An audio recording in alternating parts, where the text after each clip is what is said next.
করেছে। আরে পাঁচে পঞ্চগুণ আর তিথি দধি হারণী কয়ে কথা বলিয়া ওরে আমার ওই প্রাণের বান্ধব আমাকে ছেড়ে ওরে মথুরাতে ওরে গেল রে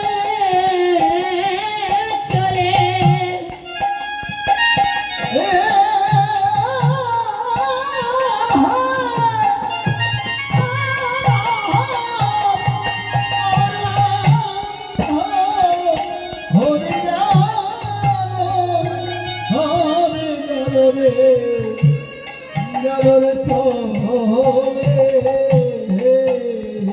বলছি ওরাই তুই কি বলছিস? আমি তো কিছুই বুঝতে পারছি না। তা বলছি কেন বুঝতে পারছিস না? পাঁচে পঞ্চগুণ সিন্ধু বিন্দু তিথি দধি হরনৈক এ কথা বলিয়া প্রাণ বান্ধব আমার মথুরায় চলিয়া গেল। তা বলছে মরমিয়া একটিবার তুই আমাকে খুলে বল, তোর কথা তো আমি বুঝতে পারছি। হরিবল হরিবল হরিবল। ও মা, মায়েদের যদি এই এই জগৎ থেকে এই ধরার মাছ থেকে যদি তার হৃদয়ের বান্ধব চলে যায় তখনই কিন্তু বাবা আমার সেই বান্ধব কিছু বলে যেতে পারে না। কিন্তু শ্রীমতী রাধারানীর যে ভালোবাসা, এই ভালোবাসার ঋণ সুদিবার ভালোবাসার যে এত জোর, এই ত্রিভুবনময় রাধা নামের উপরে আর কোনো নাম নেই।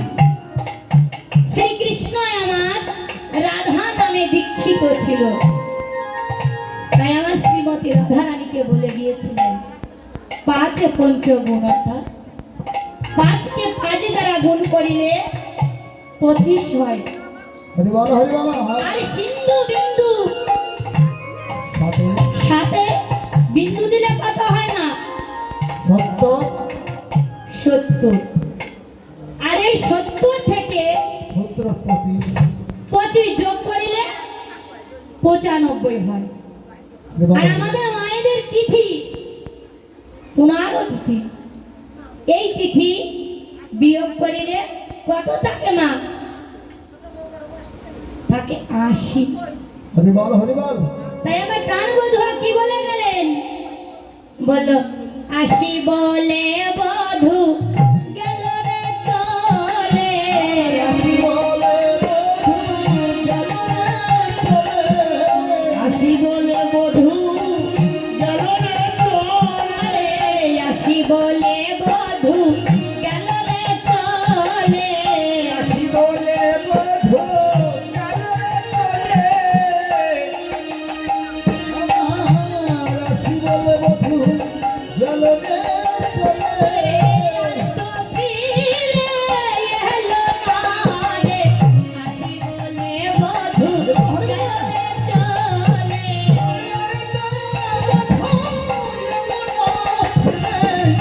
আসি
ফুলবালা বিপথে পড়িয়া রইছে মালতী মালা।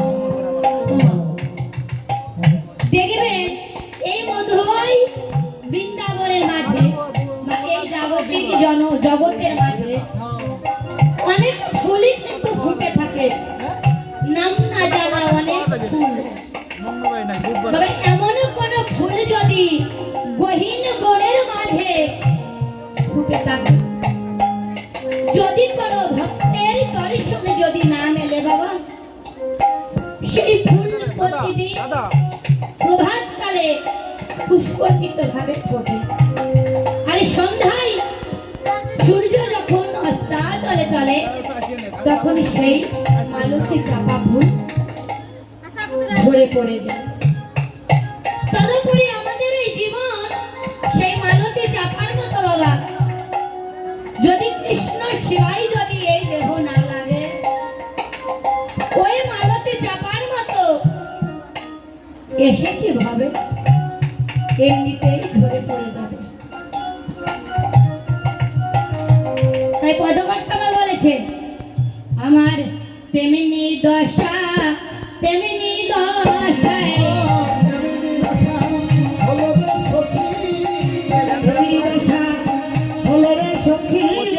বসাও দশা হলো রে সখী, ওরে বিপথে পাড়া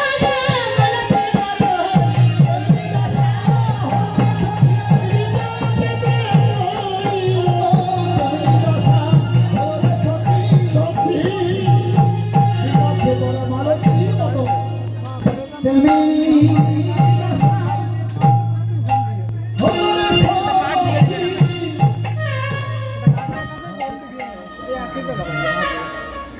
কাট দিয়ে দিলে